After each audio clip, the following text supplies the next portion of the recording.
un petit rappel. Je ne vais pas rentrer dans les détails, c'est impossible. Mais juste un petit rappel, pour moi d'abord, pour nous tous, Inch'Allah. Bismillah ar-Rahman ar-Rahim. Rabaisse ton ego et élève autrui. Rabaisse ton ego et élève autrui. Pourquoi est-ce que l'homme de la carrière? Est-ce que vous avez médité sur ça?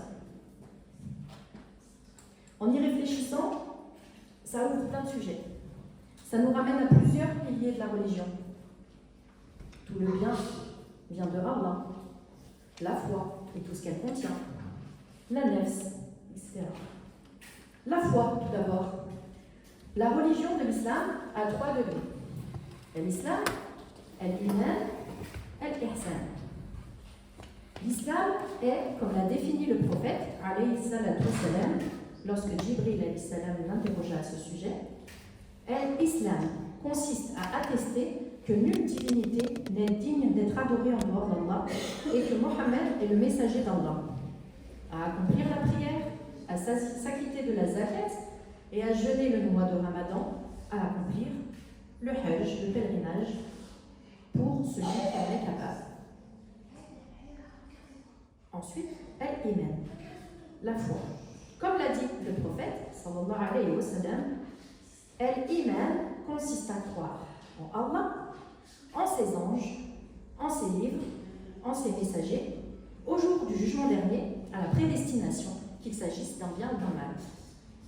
On comprend que de ces 2 définitions, que l'islam désigne les œuvres du corps, alors que l'iman désigne les œuvres du cœur.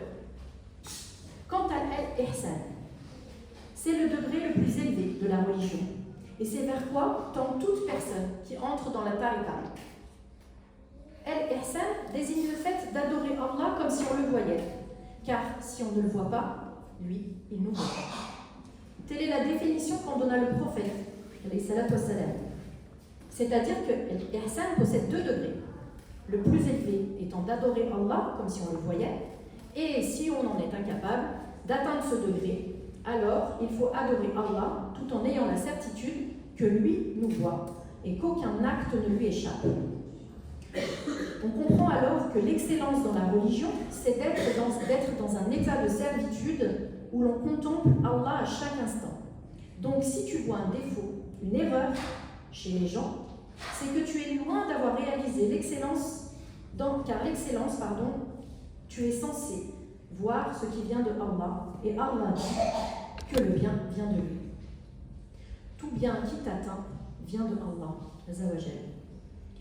Le noble Coran affirme ce propos. Bismillahirrahmanirrahim.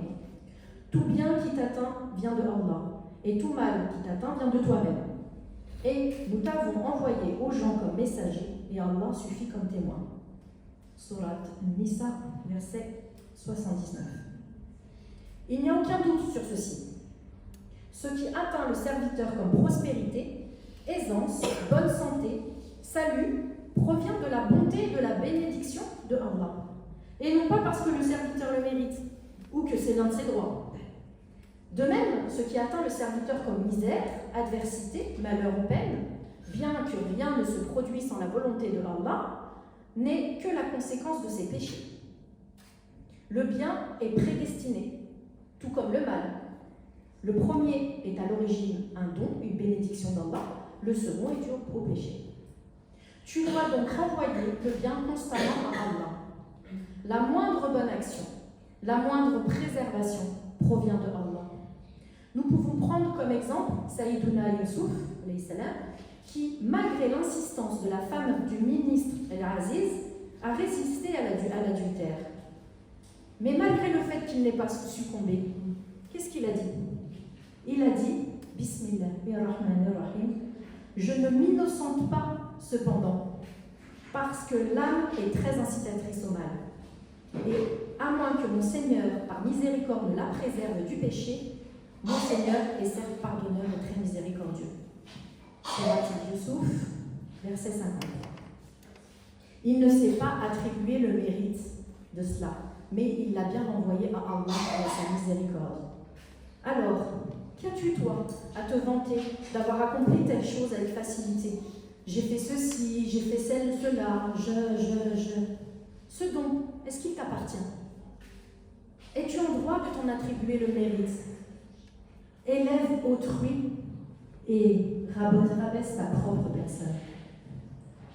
Alors, quant au mal, il ne réside pas en lui-même, mais il réside dans ta perception. Le bien vient de Allah, le mal vient de toi-même. Donc en réalité, le mal ne réside que dans la perception de ta nefs quand tu regardes la manifestation de ton Seigneur.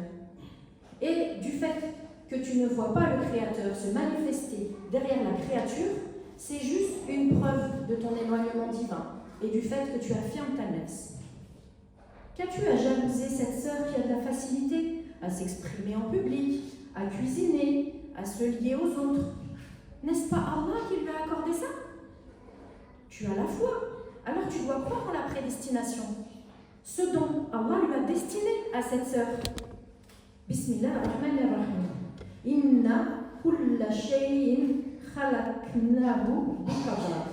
El-Qamar, verset 49. Certes, nous créons toutes choses selon nos destinées.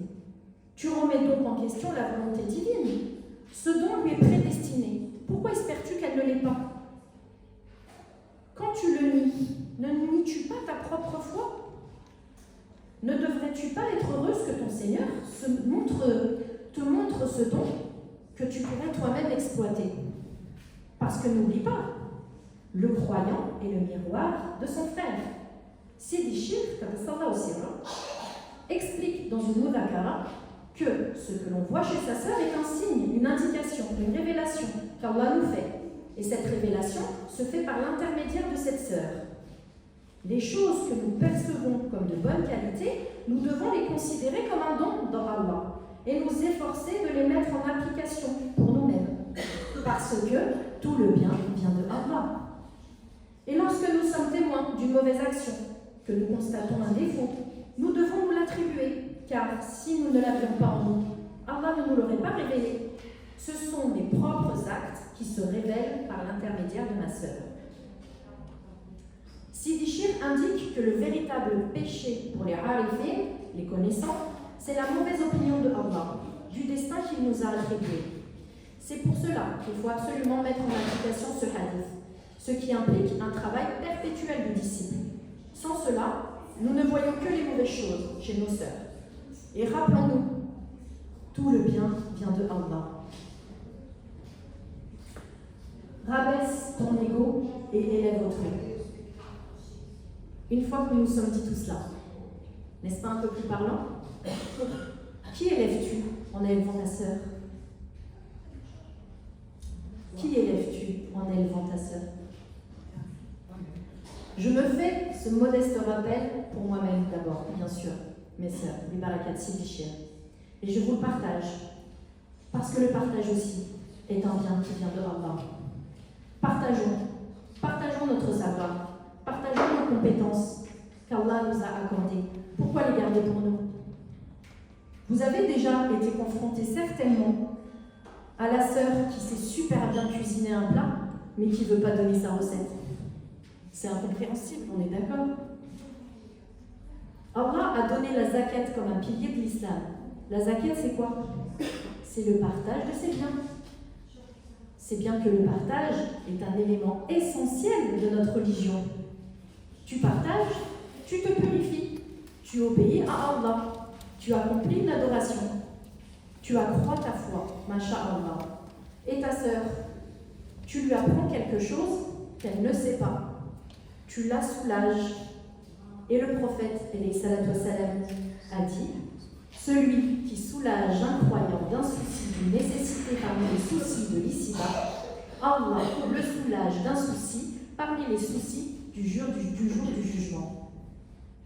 Peut-être pouvons-nous travailler sur cela chaque jour, individuellement bien sûr, chaque fois que nous sommes confrontés à la jalousie, à une mauvaise pensée sur une créature. Contraignons notre nefs à ne voir que le bien en toutes choses, c'est-à-dire à ne voir que Allah. Ce travail nous permettra d'assouplir le nefs, incha'Allah. rabaisse mon ego et élève autrui. Je vais conclure avec ceci. Subhanallah. En une seule phrase, nous avons parcouru plusieurs principes religieux importants du cheminement. Je dis bien parcouru. Survolé. En une seule phrase de Sidi Shir, Mohamed Fawzi al-Kafari, Qaddasallahu sirah. Subhanallah. Alors que dire de ses enseignements et de son accompagnement? Je remercie Allah pour m'avoir mis sur le chemin d'un cher éducateur qui m'épaule, qui m'éduque, m'enseigne et me permet de comprendre les signes. Un cher éducateur? Mais qu'est-ce que c'est? Lala Malika, Nour, va prendre la suite et elle va vous expliquer ça.